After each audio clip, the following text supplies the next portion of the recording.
Et pour parler des conséquences géostratégiques du bombardement américain des sites nucléaires en Iran, nous sommes en direct de Rabat maintenant avec Zakaria Abou-Dahab, professeur en relations internationales à l'université Mohammed V de Rabat. Bonjour professeur.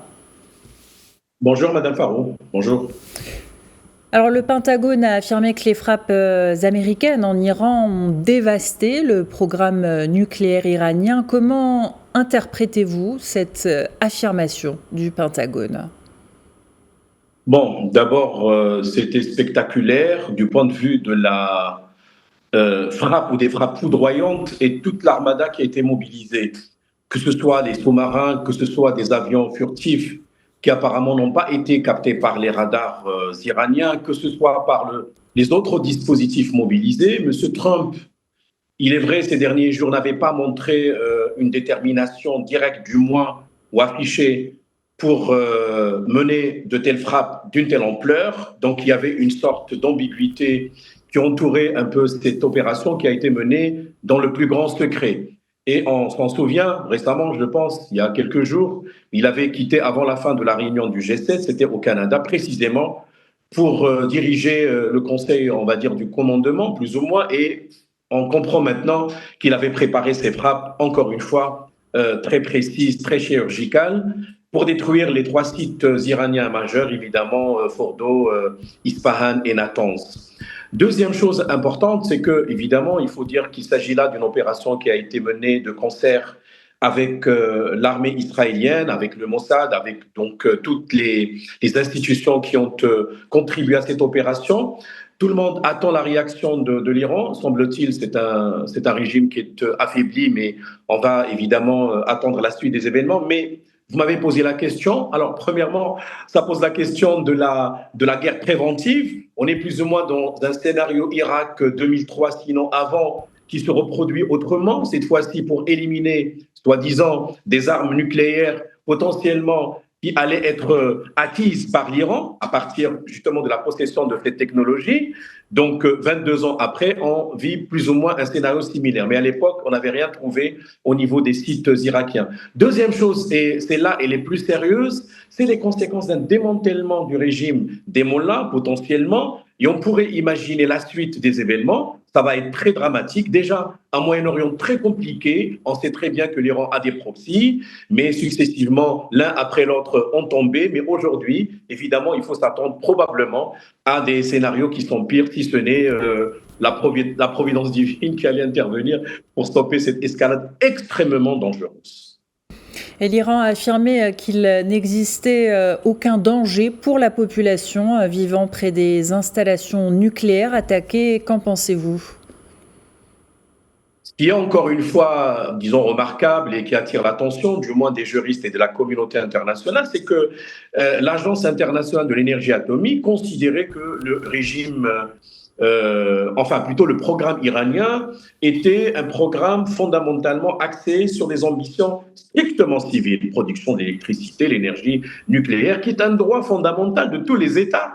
Et d'ailleurs, depuis sa fondation les années 60, cette agence avait développé l'idée de l'atome pour la paix.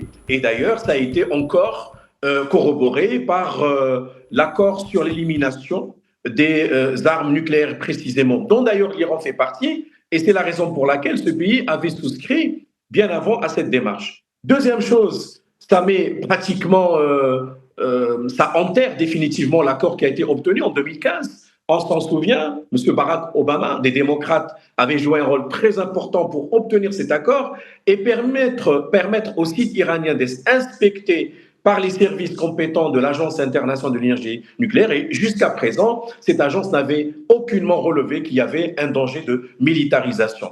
Troisièmement, il faut d'abord se poser la question aujourd'hui sur probablement des conséquences de radiation nucléaire. D'après les experts, ils avaient considéré que les 3 sites qui ont été ciblés ne comportaient pas beaucoup de radiation en termes nucléaires. Mais je crois qu'il y a une espèce de panique qui entoure les pays limitrophes et on peut se poser la question aujourd'hui sur précisément les dangers écologiques de l'attaque de ces 3 sites nucléaires considérés par les Américains et les Israéliens comme abritant potentiellement des capacités d'acquisition de la bombe nucléaire.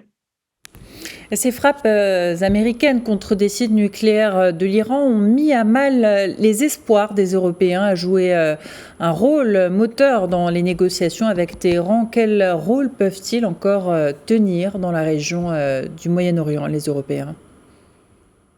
On peut se poser la question sur le timing de l'opération. Donc, c'était très tôt, je pense qu'aujourd'hui, c'est la nuit du dimanche à. Enfin, c'était aujourd'hui parce qu'il faut prendre en considération la variation en termes de créneaux horaires. Mais ça coïncidait avec des réunions. Précisément, il y avait le ministre iranien des Affaires étrangères qui faisait une tournée en Europe dernièrement, donc il était à Istanbul. Et l'idée, c'était de parvenir d'abord à stopper, on va dire, l'escalade dangereuse au niveau du Moyen-Orient et parvenir une sorte de cessez-le-feu, reprendre les négociations pour aboutir à un accord de pacification, j'allais dire.